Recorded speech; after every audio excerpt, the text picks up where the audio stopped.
We really appreciate everybody taking the time. My name is Nate Morris. I'm with Perkins Eastman. We're the organization working with MPS on the Long Range Facilities Master Plan. And we're excited to have you all here today. So just a couple of sort of housekeeping notes while we're at the top. During the presentation, we certainly encourage and would love to get questions and comments and feedback from you all. We ask that you enter those in the chat, and we will start to address those questions to the greatest ability we can in terms of time restraints at the end of the presentation. We will also use the questions and comments from the chat to develop an FAQ that will be shared after the presentation. So if you would like to get started, if you haven't already, feel free to use your phone to scan the QR code that's showing on the screen. So the question is just, where are you from? If you are a staff member of MPS, we'd love to know what region you're representing. So you should just be able to drop it on the map. Please don't worry too much about specificity of location. It is only so simple to drop a pin on that map. But we'll give people a few minutes to roll in and then get started, just to make sure that we stay on time, and we'll go from there, and we'll quickly show out the results from this first activity.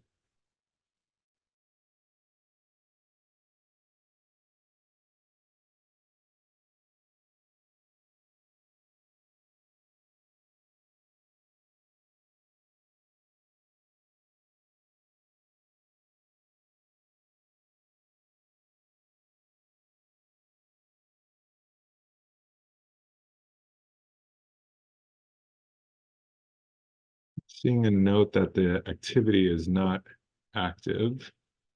Not sure if we're having issues. It's active. Okay. Yeah, if somebody wants to try it on their, try it again on their end. So it should pull up a map, and then you just touch the screen, whatever's closest, and we see some responses coming in now. So looks like it's working, and we'll get that pulled up. So give it one more minute, and then I'll. And just to the note about downloading the app, you should be able to clear that. It can be used as a web base. You do not need to download the app to use the tool. You should be able to clear that little notification at the top. And if you misprint, you can clear your last answer and try again, so that you don't end up in Lake Michigan. All right, I'm gonna pull this up and we'll take a quick look at it. And just before I do, I want to turn it over to my teammate Patrick Davis, who's going to be presenting to you all today, and he will take it from here. Great, thanks, Nate. So, and appreciate you all taking the time out of your day to join us. We know your days are busy, especially on a Monday after hopefully had a nice weekend. So again, we really appreciate the time and effort to join this session. So this first exercise is great, just a way to introduce the tool, but also give us a sense for where you're calling in from, which is great. I mean, we're seeing the map here. We're starting to see really good geographic distribution, which is really important, because as you'll learn throughout this project, we are looking at the entire district. So we'll be looking at and understanding the conditions of all of the buildings and schools across the portfolio, and having a good representative voice is really critical. So this first one, we can see we've got a good sort of cluster in the center, but also starting to get some participation up north and down south. So we certainly appreciate that. In the interest of time, we're going to move. The session's only an hour. We know a lot of you are calling in during your lunch break, so we want to make sure we're respectful of your time, and we'll keep it moving. But as Nate mentioned, we're Perkins Eastman, so we're the team supporting the district on the development of the Long Range Facilities Master Plan. This will be the first of a series of town halls over the next few weeks. We'll share those dates at the end for in-person events if you're interested in joining those sessions in person with us. Next slide, Nate. But just to get us started, a little brief introduction. So we're Perkins Eastman, as I mentioned. We're a large planning and design firm with 24 offices around the world, and we're lucky enough to be able to work a lot with school districts around the country doing similar projects. So we're able to bring a lot of knowledge and experience from projects around the country, in particular urban school districts, and learn a lot from you all and bring some of those learnings to support you all through this effort. And we're joined by a few folks. I'm going to turn it to Keisha, who want a quick introduction into PRISM, who's going to be helping us with some of the engagement work. Keisha?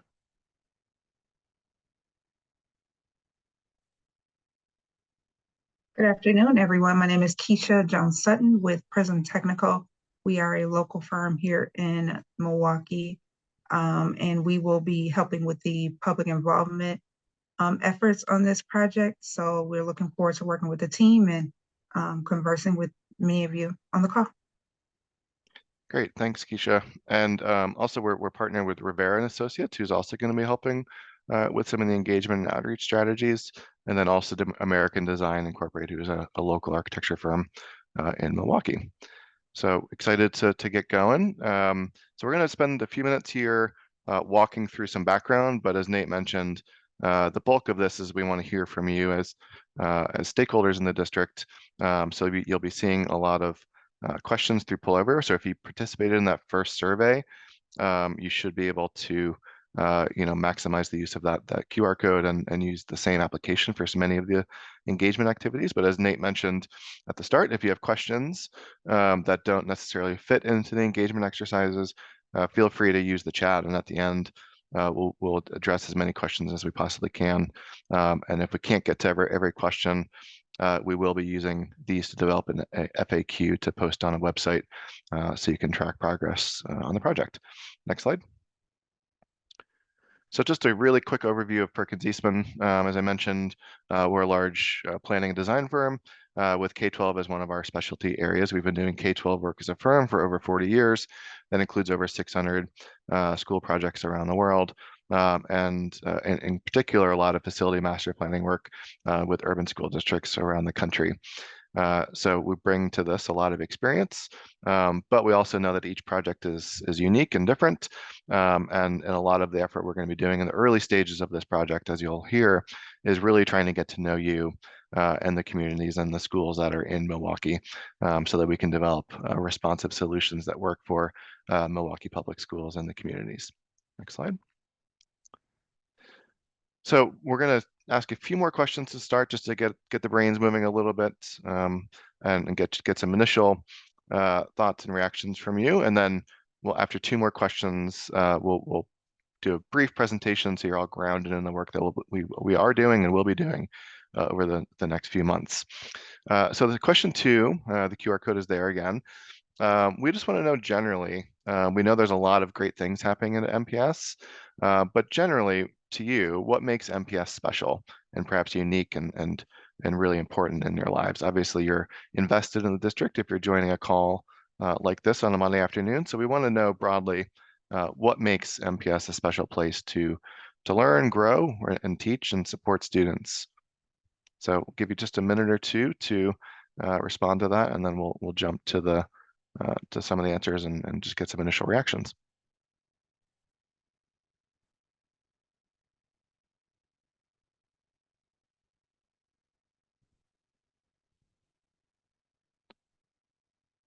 Hopefully everyone's able to access the tool, but Nate, you want to share some of the...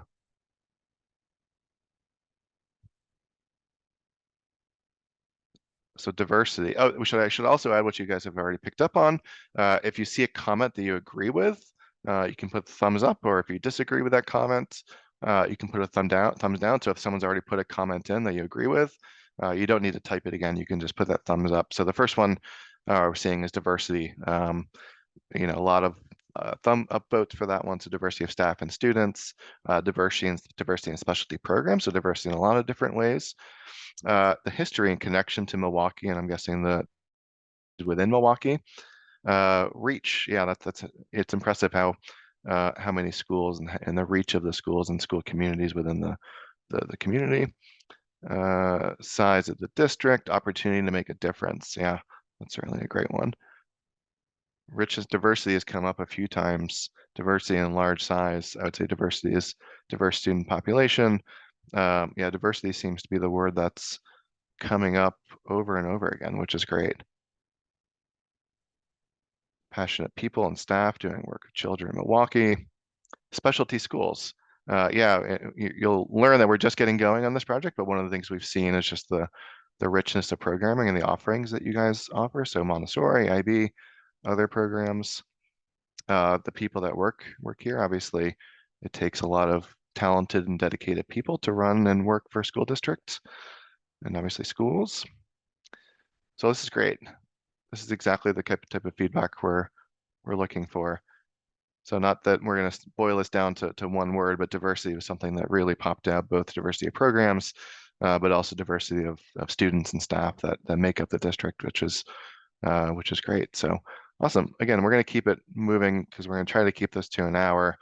So we're going to ask one more question, then we'll jump into some background material and information about the project. So one of the things we know about MPS so far is that there's a lot of options. You even mentioned the diversity of programs in the district, but many of you have a choice. Not everyone, but many of you have a choice in terms of if you're sending your child to a school or you're working in a particular school. So we want to know generally what's most important to you when choosing a school. I will also add the QR code should remain, so it should jump to the next question. So you shouldn't always have to scan this QR code, but if you didn't scan the QR code in the first few questions, you can do it here or type in the link into the browser. So again, just what is the most important to you when you're choosing a school to either attend or work out if that's relevant, or both. So we want to get specific in terms of what makes you passionate, or what's important when you're picking a school to either go to or work at. So Nate, you want to bring up the other screen? So focus on education, like Montessori, I'm guessing other programs. Report card, I'm guessing that's a sort of a school report card in terms of quality. Student growth rates, yep, how fast and are students growing, school's performance. Welcoming and safe environment. Licensed teachers. Start time, yep, obviously for many of you, if you're parents, start and end time is a really important thing. It's all moving so fast. So word of mouth review, we've heard that a few times in a few districts about the reputation of the school district from people you trust. Montessori is again another one. I'm guessing that also applies for other specialty programs, perhaps IB and other ones, I'm guessing. Reputation, quality of education, welcoming, safe environments. Well, this is fantastic. We're getting a ton of great responses. Cleanliness, welcoming environments, safety is obviously top of mind for all of us. How it feels when you walk in a building. So what's that first impression you get, and how do you feel welcome and safe, I'm guessing, and supported? Location, yep. So is it close to home, close to work, easy to get to? State report card. Performance for programs and childcare. I'm guessing that means before and after care, perhaps. Diversity of students and teachers. This is great. Well, obviously there's a lot here, as you can see. We're starting to get a ton of responses, which is fantastic. But we're going to keep it moving. So the next few slides, the next probably 10, 15 minutes, we're going to go through a background. You can go to the next slide, Nate.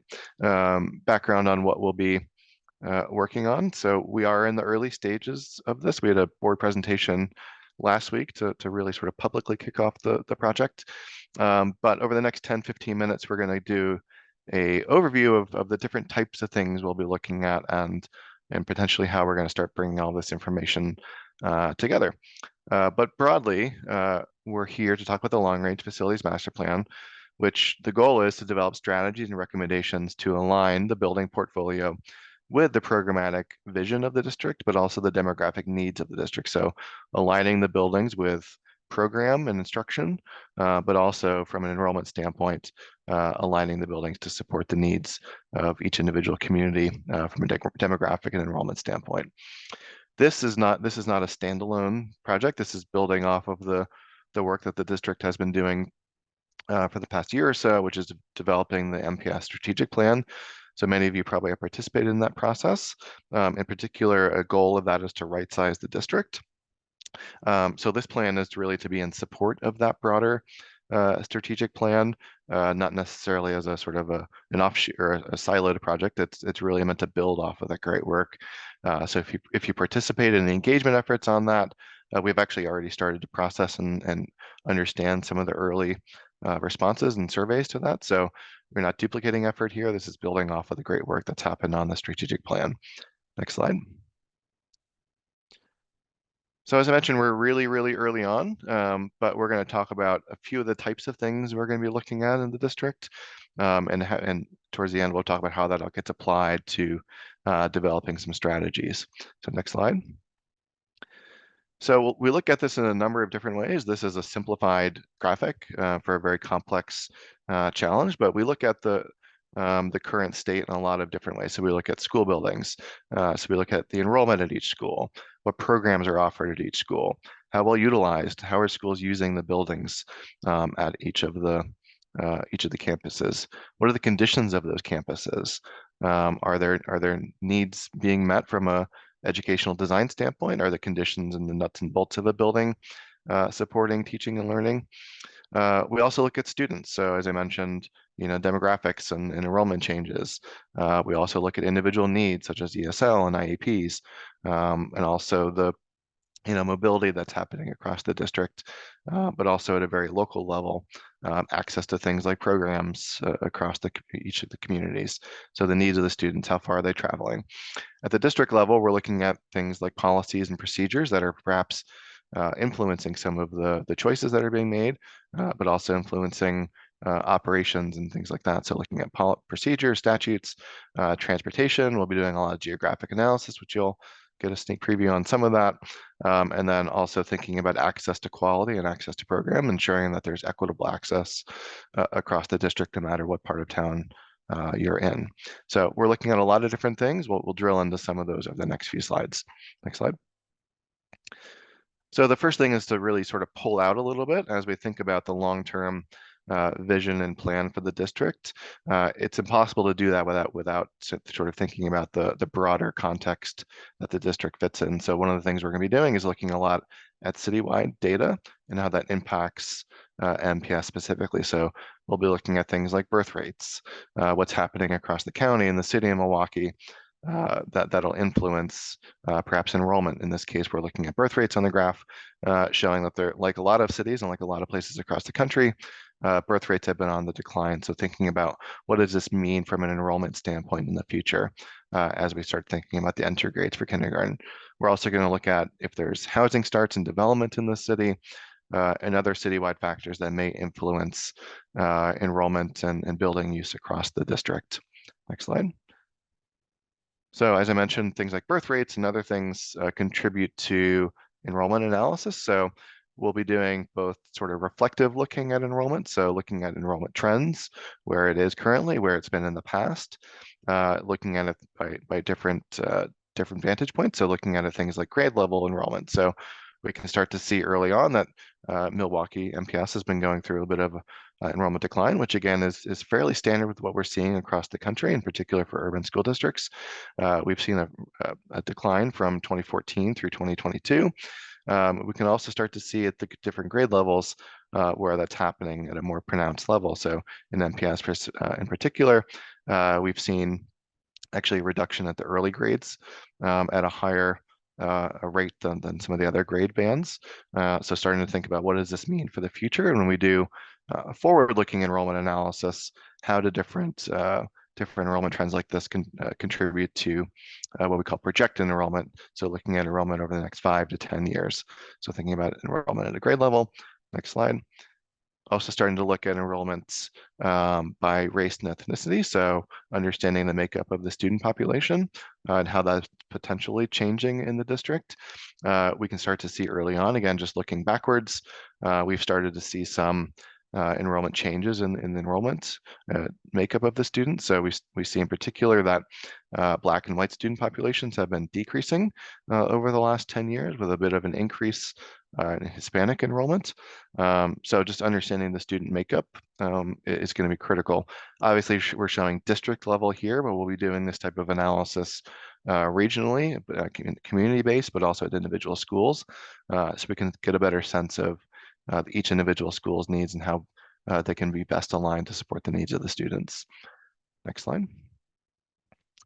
That enrollment analysis is one of the critical inputs into building utilization. So this is an example from another district we've worked with, Washington, D.C., where we start to get a better sense of how well utilized our buildings. So utilization meaning how many students are in a building compared to the capacity of that building. So we look at utilization in a lot of different ways at the individual school level. So what's happening at that one particular school, but also looking geographically.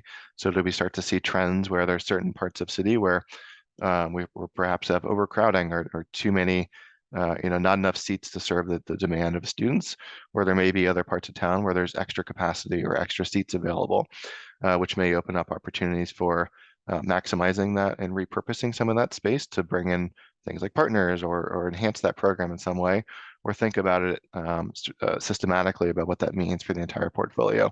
But part of this work is really trying to understand how do what's the sort of projected future of enrollment at the individual building level, so we can start to get a better sense of how well utilized buildings are going to be. Next slide. But we also know that it's important to think about buildings not just in terms of quantity of students in the building, but also the programs that fit within a building, and also thinking about access. So, one of the things we'll be doing is doing a distribution analysis or gap analysis of different types of programs. In your survey responses, many of you highlighted the importance of specialty programs like Montessori and IB and other programs. We want to make sure when we do our analysis, we understand where they are in the city.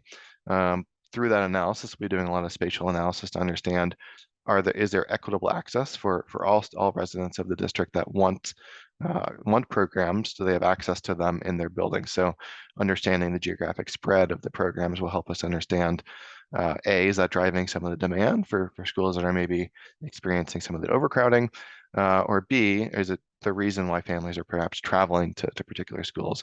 But generally, we want to get a sense for do communities and families have access to programs no matter where they are in the city. Next slide. And we'll be doing a lot of, this is a very high level preview, just a lot of geospatial or geographic analysis. So again, not just looking at individual schools, but trying to get a better sense of patterns geographically. These are very rough examples of types of things we'll be looking at, but we like to develop some interactive tools to help us better understand the data. So the graphic on the right is just a very simple example graphic of how we can create some online tools so we can all collectively better understand the information that we'll be looking at. So what's showing there is just a slider that allows you to change enrollment at a school, better understand, which schools have a lot of kids, which schools are in the middle, which schools have a lot and fewer students, but also looking at things like geographic distribution, but also some of those racial and ethnic student makeup. So anyways, just an example of how we can create some interactive tools so we can collectively understand the data a little better. Next slide. So all this information is great, but it needs to be put to use to actually develop a sound plan. So next slide.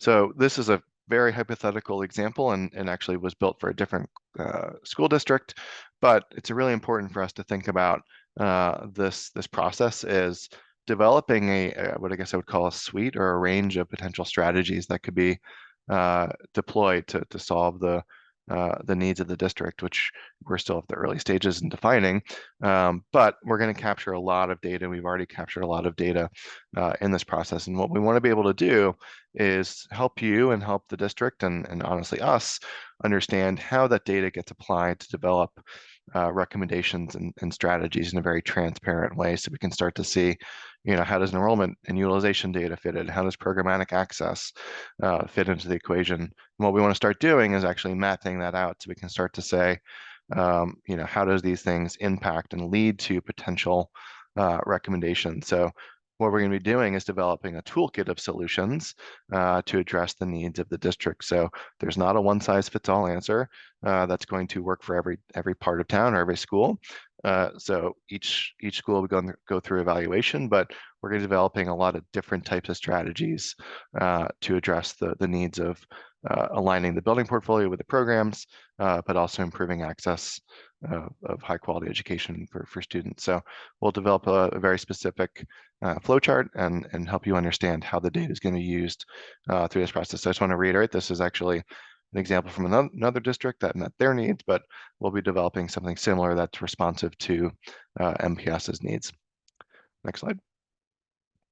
So generally, in order to develop that framework, we need to build off a lot of things and bring in a lot of information. So we talked a lot about the data we're going to be capturing early on, but also, building off of the great work in the strategic plan that's already happened, building off of the very sort of specific program visions that are already in place or will be in place. So thinking about things like the Montessori Action Committee that's already ongoing and has done a lot of great work. So a lot of you mentioned Montessori as a highlight, but also there's other programs out there. So we want to understand individual programmatic visions and needs, so we can understand where MPS wants to take specialty programs and supports for students across the district. We also want to understand any potential partnerships that exist or could exist. We also, we recognize that schools are in many ways anchors of a community and part of a larger ecosystem. So how do we bring in and understand those relationships and partnerships across the city so that this plan is supporting a broader community need and not just a very localized building specific need for MPS. So how does this fit into the broader context of the city? And then we've already been able to start crunching a lot of data, and we'll be doing a lot more, but building off of the great work that the MPS has already been doing over the last year or so to really a few years to catalog their building conditions, utilization, choice data. So we're going to bring in a lot of that data, and our job is to bring all these things together and into a process, a transparent process, I should say, that you all will understand how it gets applied and used in the future. Next slide. So today is a really good example, and we'll talk a little bit more about this, but we can't build this in isolation, and we've been encouraged by the district, and we're obviously supportive of that, to really have a robust and authentic engagement process. So that involves a lot of different stakeholders. So thank you again for joining today, but we're going to be reaching out as far and wide as we possibly can. So we want to make sure we're hearing from everyone, but also we're hearing representative voice in the community, so that we're hearing from all stakeholders. So that includes, working with students and educators and principals and staff at schools, obviously parents and families, community members who may not even have kids in the school, also neighbors. So thinking about how to expand our reach to many different ways, to many different stakeholders across the district. But as I mentioned, we also want to engage folks within MPS. So really, again, trying to understand the great work that's already happening and how do we build on that. So, doing interviews and getting a better sense of different department visions across the district. All of these things will come together to help really build a cohesive and responsive plan. This plan in many ways is going to be responding to many of the things that come out of these conversations. So, your voice here today is really important to help for us to really understand where, as a collective community, MPS wants to see themselves in the future and how the buildings can support that. Next slide. And we do that through a lot of different ways. Obviously, we're in a virtual town hall now, but we really like to apply a multi-modal approach, where a lot of different methods of engagement. So we'll have things like this, town hall meetings, just so we can spread the word far and wide. But we also plan on having student workshops, perhaps dedicated staff and sessions with MPS staff, but also labor partners. If we also know that the summer is coming up, you have a well-deserved break if you're a staff member, or if you're a parent, perhaps hopefully vacations and travel and camps and things like that. So, we don't want to create too many extra things. So we're going to try to join other existing citywide events to again solicit input and spread the word about the work we're doing. So tagging on to citywide events. We'll talk about this in a little bit, but hopefully many of you have received the survey links. If you're a staff member, I know an email went out this morning with some direct links to participate in the survey. There'll be a lot more opportunity through surveys. We're also going to create some interactive online planning tools for you to engage with the data and share some input. So we want to try to reach as many people through many different ways. So we'll be developing we call this toolkit for engagement over the coming months to make sure we're hearing from as many people as possible. I will say folks like you are our biggest advocates in this process in terms of getting the word out further. So if you see links like this or surveys, we really encourage you to share it with your own networks.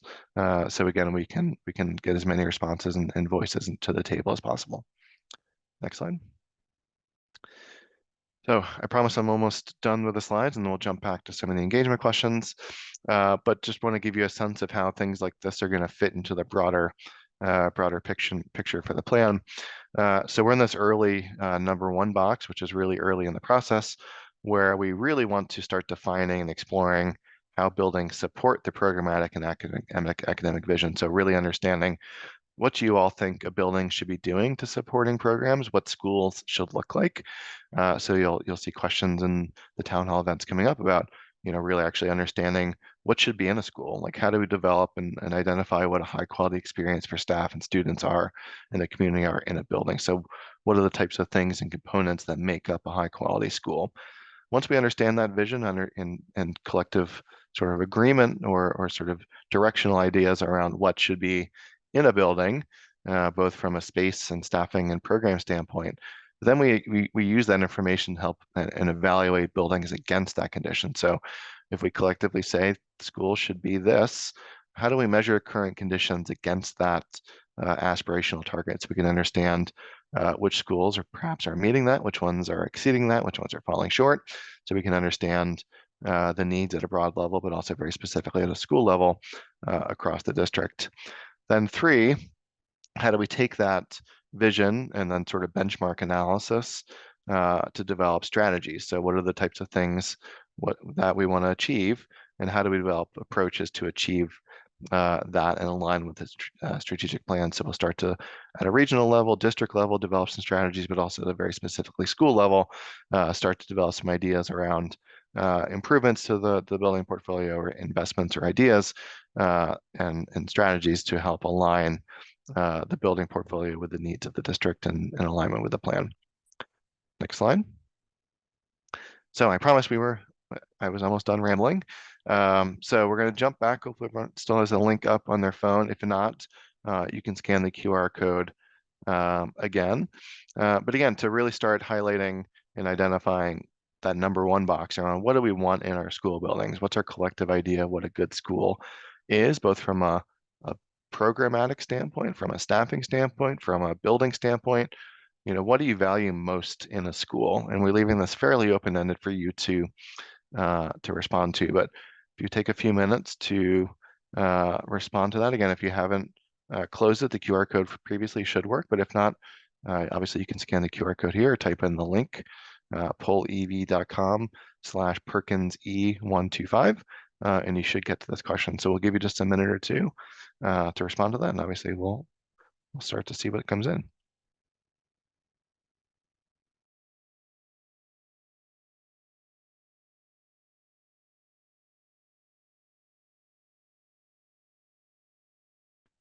Seen a lot about supportive and good teachers and staff, high quality instruction, safety, which was a theme before, clean, well-maintained, natural light, yeah, access to equipment, safety again. And if you're jumping in late, like previous, if you see something on the screen that you agree with, don't feel like you need to rewrite it. You can just do the thumbs up or thumbs down if you disagree with it. But obviously this is great. Licensed and collaborative staff, caring staff. So a lot about the people in the building and their attention to students and supporting students. Opportunity to learn without barriers. Good teachers. caring staff, sense of community. And I saw one about connecting to the history. Safety again. Staff, full staff enable. I missed what it was, but evidence-based curriculum. This is great.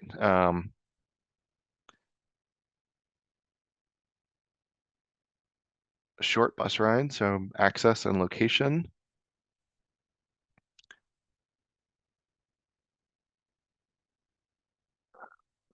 Caring staff again.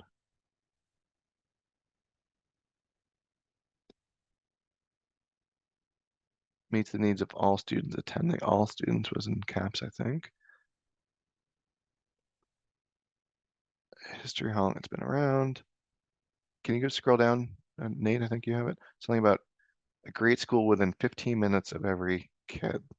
So again, thinking about that distribution.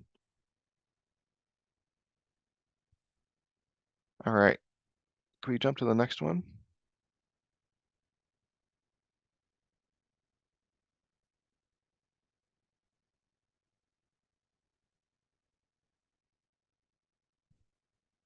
So we saw a few questions come in about the facility. So this is a great opportunity for you to speak specifically about the facility itself. So the question we're going to ask now is what features are most important in the school building? So you can think about, what are the types of spaces that should be in a school, also the quality of those spaces. So when we're thinking about our ideal school, what should be in there? What should students have access to, whether that's, say, an art room or a science lab or a dedicated space for world language. I won't give them all away, but this is a chance to really think about the building itself and how that can support teachers. So we heard a lot about safety. If you put a safety comment and want to keep adding about safety, perhaps be specific about how can the building perhaps be designed to support safety. So there could be a welcome, something about the entrance or perimeter. So if you can and want, feel free to be as specific as you possible. And I will also say, I'm sorry, this is a chance for you to select 3 or 5. So you'll see a pre-populated list. But if you don't see anything in there, feel free to put them in the chat. We're capturing comments in the chat as well. So we do have a list in there, but if you see things that are not on there that you want to highlight, feel free to put them into the chat. We are getting the comments come through. So we'll start to see how you all prioritize the building itself. Next, you want to bring it over, Nate? Awesome.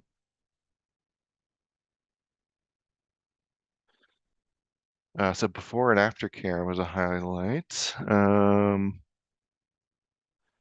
So appropriate student to classroom ratio, so making sure they're properly utilized. So that both includes overcrowding and perhaps underutilized buildings. So trying to find that optimal range. So I just saw a comment come in about having too many empty wings is dangerous. So again, really thinking about that building utilization. So I'm going to make sure we have full buildings, perhaps not overly full buildings, but full buildings. After school programming, early childhood. So things like student counseling space, so ability to support the whole child and communities. Specialty programs, so access to things like Montessori, IB, bilingual, college prep, other programs is coming up as a priority. If you want to scroll down a little bit, Nate.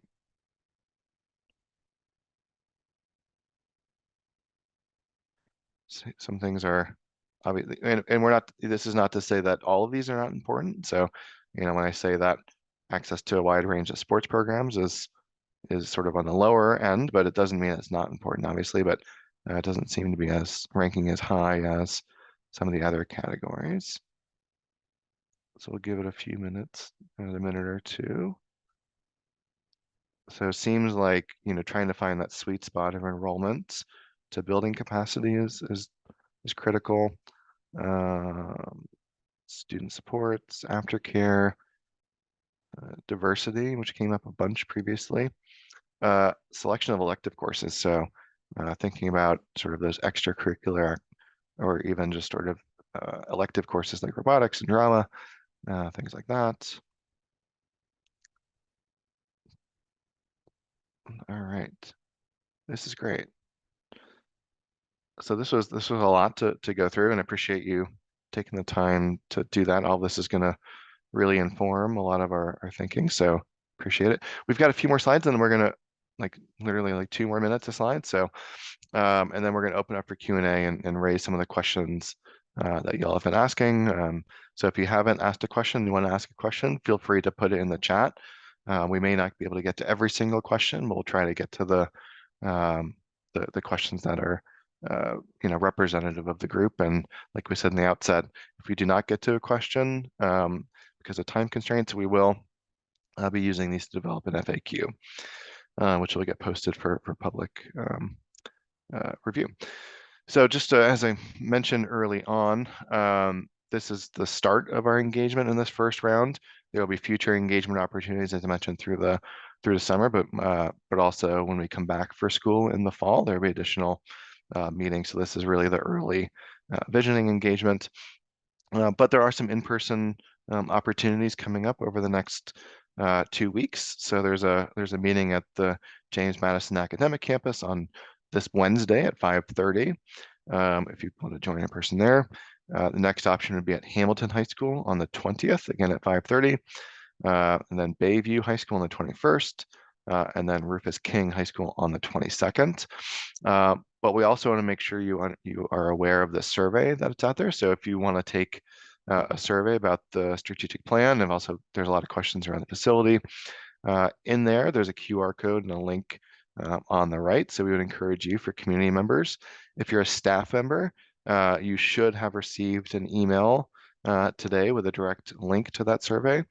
And we really want as much feedback as we possibly can, both in person and through that survey. So we really encourage you to attend, but also share information with your colleagues and friends and neighbors and stakeholders to spread the word as far and wide as possible. So 2 opportunities to both in person, but also the surveys to start getting us some information. So hopefully you've done the survey. If not, we'd encourage you to do so as soon as you can. And then upcoming town hall meetings, hopefully you can join us. Next slide. All right. Yeah, Patrick, I was just going to shift into some of the questions that we're getting. Thought I'd pose them to you from the chat. So one that came through a little while ago, want to make sure we didn't miss it, is what is your plan for holding student focus groups to ensure that we make schools an inviting place for them? Yeah, that's a great question, and it's really critical in our process to make sure we're hearing from the direct users of the building. So that includes staff, but also in your case, very directly students. And oftentimes in projects like this, student voice is not given the proper weight. So we want to make sure we're accounting for that. So we will be leveraging existing student work groups. So if the superintendent's cabinet will be trying to join onto, but also as we come back in the fall, likely at the schools, developing some very specific school-specific engagement opportunities for students to participate, where we'll be doing some workshop style engagement. So getting the direct input and feedback on what's working well, what do they want to see in schools, where opportunities are. So again, understanding their current position, but also going through some opportunity for them to think about the future and how their buildings could be adjusted or modified or improved, and also the programs to support their needs. So still in the works, but leveraging existing groups, but also coming back in the fall to have some in-person opportunities for students. There is a designated and dedicated student survey. So while the link we're showing here is for community and family groups, students also have direct access to a student-specific survey, which has been shared with them, and they'll be taking some time out of the day over the coming weeks to take that survey as well. But there'll be opportunities in the future as well.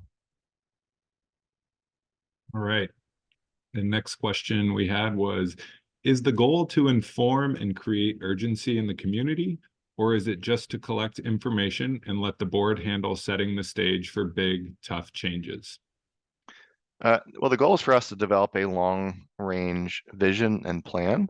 So that includes recommendations from us as a technical team, consultant team that the board will, and the MPS leadership with obviously your voice, will make the final decisions on. But we will be developing recommendations based on our professional advice around how to align the buildings with the needs of the community. So this will be a long-range plan. It'll likely include, more of a, not just a sort of rip the Band-Aid off, set of recommendations, but a long-term sustainable initiative where the district can make long-term decisions, but we'll be making recommendations as part of this plan to the board to ultimately adopt or modify if they choose. But we will be making recommendations as part of this. Will buildings be closed or consolidated? Well, we are very early in the process, so we don't exactly know what levers will be pulled or what types of strategies.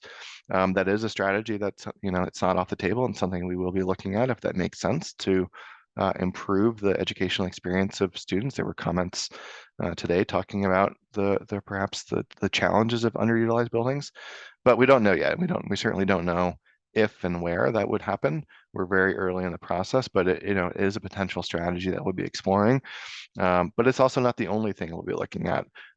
In our experience, there's not there's not one answer that's going to solve and address the needs of the district. So it'll be perhaps part of a potential suite of strategies. So that includes investment as well, includes, perhaps policy or programmatic recommendations. So there's a lot of things that'll come into this, but there's not going to be one, magic answer that's going to give us everything. So, maybe part of the overall sort of strategy development, but we don't exactly know that yet, and we certainly don't know perhaps where that would happen if it does.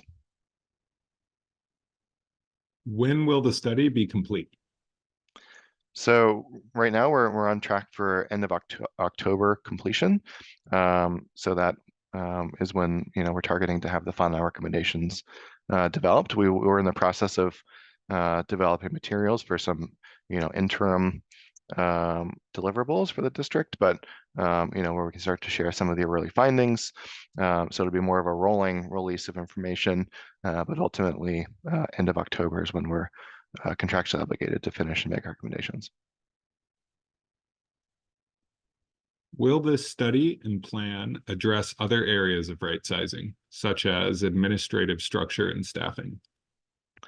Well, I don't know that we're going to go into specifics in terms of sort of staff hierarchy or structure, but staffing limitations, and this actually came up in the board meeting, availability to staff a building and the impact of that will be part of it. And we want to develop a plan that's actually achievable, and part of that is grounding in the realities of the current state. So understanding how staffing currently works, but we'll understand, we'll work that into our process, but developing, recommended, leadership structures and things like that, that's not part of our scope, but staffing certainly will play a role in our analysis so we can understand, what's needed to staff, high quality school, so that we can, develop strategies to achieve that.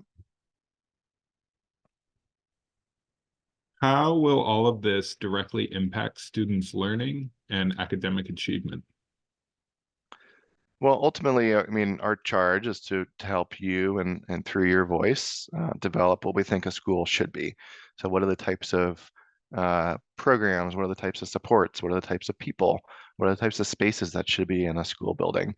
And then I mentioned once we have that sort of collective idea of what that should be, we measure current schools against that. So we understand, are schools falling short of that? Are they achieving that vision?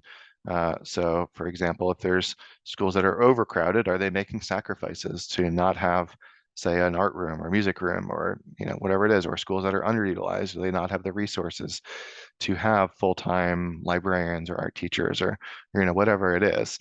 In our view, having a robust and sound and comprehensive school experience for kids is at the heart of this, and what are the strategies needed to get to that? If we, obviously there's a lot of things that come into play about student performance and achievement, but at least giving them a foundation to be successful is critical and part of our process. So early engagement like we're doing today and through the town hall events, we really want to understand what makes a good school. And then we try to make sure and understand how do all communities get access to that good school experience. So, our job is to try to make the strategies recommendations so that all schools can at least try to get to a strong foundation for supports for students and staff. Can you advise what a building model is? It is mentioned in the decision-making framework slide. Yeah, that was very specific to as a terminology used for another school district. That's something that was developed in that process. But ultimately, the building model in that case was, what are the spaces and quantity of spaces needed to achieve that academic vision and experience for students. So if we say we want all of these things in our schools for our kids, what's needed from an enrollment standpoint, what's needed from a space standpoint to achieve that. And there were different size models depending on age ranges and grades to achieve that. So again, that was very specific to that use case in school district. But again, it was really just trying to define what's needed in the building to support that high quality students. So if you're thinking, going back to that sort of flow chart of developing a vision and benchmark, it was used in that benchmarking sort of middle section to understand our schools currently meeting, exceeding, or not meeting that vision. What other districts have you worked with that have done a similar type of study? What have the outcomes been for those schools? Yep, so we've worked with a number of school districts around the country, so including Washington, D.C., Boston Public Schools, Colorado Springs, Burbank, a lot of schools in California, so all over the country. And I think the way I would answer that is everybody approaches it differently. So I think I mentioned early on, we don't come to this with any sort of preconceived ideas of what success looks like. Every district that I mentioned is approaching this very differently. So it's really going to come into understanding what the vision is for MPS and how do we develop solutions that work for MPS. Some are thinking about investment. So how do we encourage more participation of investment of program in certainly underserved parts of town? How do we bring in partnerships? Other folks are thinking about the size of their portfolio or number of buildings, thinking about access to those buildings. So it's really, the success is going to be varied and depending on what the vision is of that district. And our job early on is to understand what's the vision of MPS and what are the guardrails we want to stay within, and our job is to make very specific MPS recommendations. But we're able to learn from those examples plus many more around the country.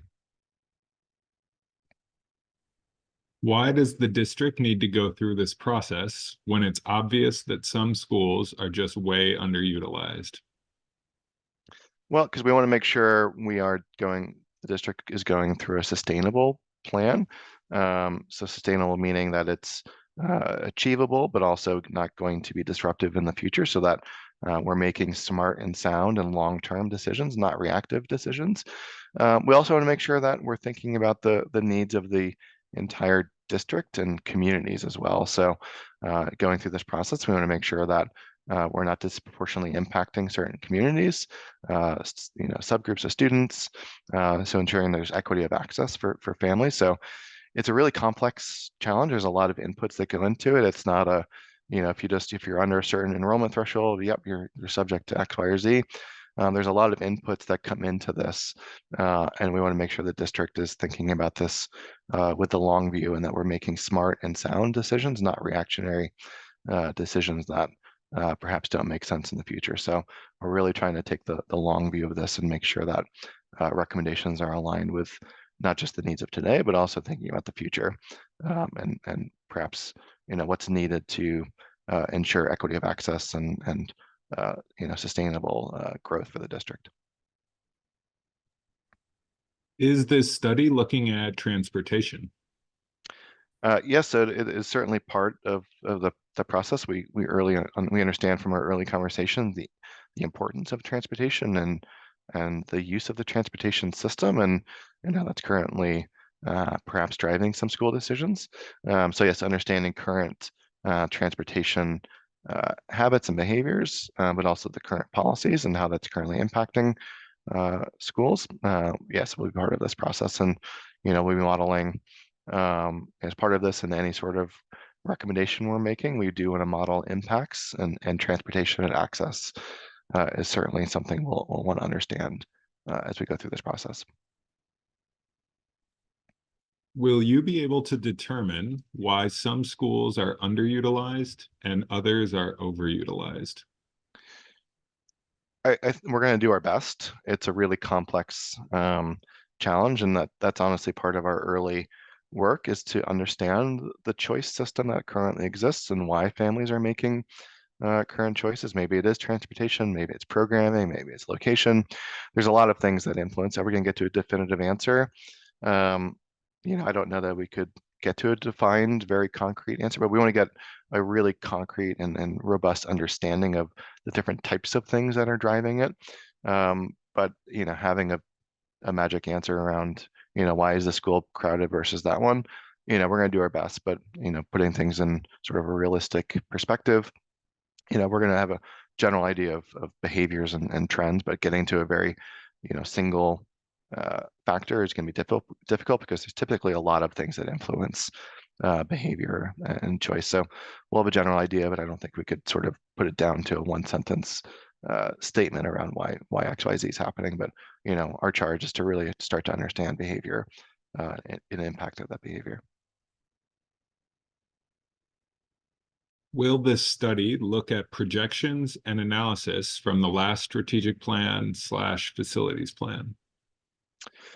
Yep. So we will be looking. We've already started reviewing the previous plans work, but obviously a lot has happened over the last number of years, which I don't need to share with you all, which has shifted a lot of things. So we'll be looking at that plan, and that'll inform a lot of our work, but also where it may not be applicable, developing our own set of projections. So specifically looking at things like enrollments, where enrollment trends and what's happening perhaps in the future, how do those birth rates impact the future enrollment? How do things like development perhaps impact future enrollment? How does programmatic positioning at schools influence things like enrollment? So we are doing long range planning. So we're not just looking at today. We will be looking at the next 5 years and perhaps 10 years as well, and doing our best to project where things will be in the future.